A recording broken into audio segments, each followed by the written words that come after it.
Hi, പുതിയൊരു വീഡിയോയിലേക്ക് സ്വാഗതം. കമ്പനി ഏതാണ്ട് നാളെ പ്രതികൂലമായ വിധി ഉണ്ടാവും. കമ്പനി ഇനി തുറക്കുമേ ഇല്ല, തുറക്കാനേ സാധിക്കില്ല എന്നുള്ള ഉത്തമ ബോധ്യം വന്നതിന് ശേഷം ചില വലിയ വലിയ നിക്ഷേപകർ 40, 50, 60 ഒക്കെ ലക്ഷങ്ങൾ ഈ ഒരു മണി ചെയിനിലിട്ട ആൾക്കാർ ഇപ്പോൾ വാവിട്ട് കരയുന്ന കാഴ്ചയാണ് കാണുന്നത്. അപ്പോൾ അവരുടെ ചില മെസ്സേജുകളാണ് ഇന്ന് രാവിലെ മുതൽ മുന്നോട്ടുള്ള നടപടികൾ.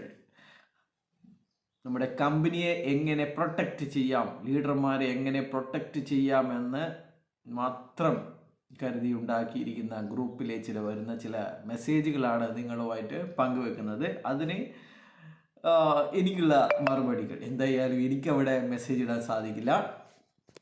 അപ്പോൾ കമ്പനി ഇപ്പോൾ ആരെയാണ് പഴിക്കുന്നത്? ചോദ്യമാണ്. ആരെയാണ്?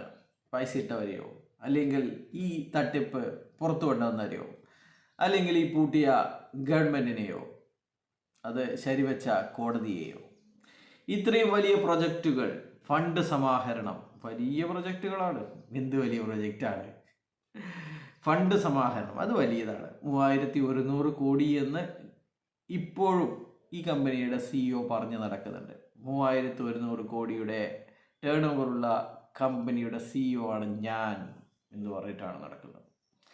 ഒക്കെ നടത്തുമ്പോൾ അതിന് നിയമപരമായി അല്ലേ നടത്തേണ്ടത്? ജിനൽ ജോസഫ് ചോദിച്ചിരുന്നു. അപ്പോൾ ജിനൽ ജോസഫിനോട് കമ്പനിയുടെ മുതലാളിയായ പ്രതാപൻ ഷെയർ പറഞ്ഞത്, നിങ്ങൾ മാർക്കറ്റ് ചെയ്താൽ മതി, ഇതിൻ്റെ ലീഗൽ വശങ്ങളൊക്കെ എന്നെ പഠിപ്പിക്കേണ്ട, എനിക്കറിയാം എന്നാണ്.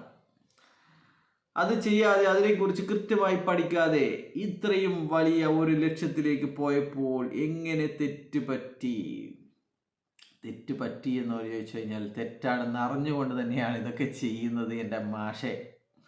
അതിന് ബലിയാടാകേണ്ടി വന്നത് സാധാരണക്കാരല്ലേ? അതേ, സാധാരണക്കാരാണ്. ഒരുപാട് സാധാരണക്കാരാണ്. അവരിപ്പോഴും മനസ്സിലാക്കുന്നുണ്ടോ ഇത്? ഇല്ല. നിങ്ങളെ പോലെയുള്ളവർ അവരെ മനസ്സിലാക്കാൻ സമ്മതിക്കുന്നില്ല. നിങ്ങൾ ഓരോ ദിവസവും ഓരോ കഥകളും ഓരോ കാര്യങ്ങളും അവർക്ക് കൊടുക്കുകയാണ്. അവർക്ക് സ്വന്തമായി ചിന്തിക്കാനുള്ള കഴിവ് നഷ്ടപ്പെട്ടിരിക്കുകയാണ്. കൃത്യമായി പ്രവർത്തിക്കുന്ന നിരവധി കമ്പനികൾ ഇപ്പോഴും ഒരു കുഴപ്പമില്ലാതെ മുന്നോട്ട് പോകുന്നു.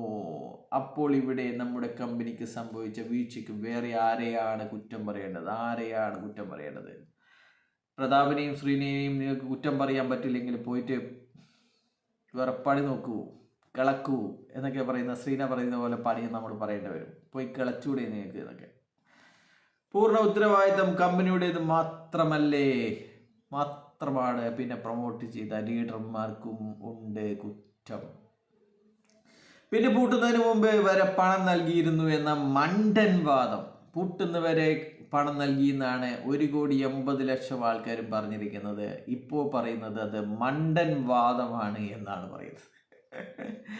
എല്ലാ തട്ടിപ്പ് കമ്പനിയും പൂട്ടും വരെ പണം കൊടുക്കും, എല്ലാ കള്ളന്മാരും പിടിക്കുന്നത് വരെ കട്ടുകൊണ്ടേയിരിക്കും.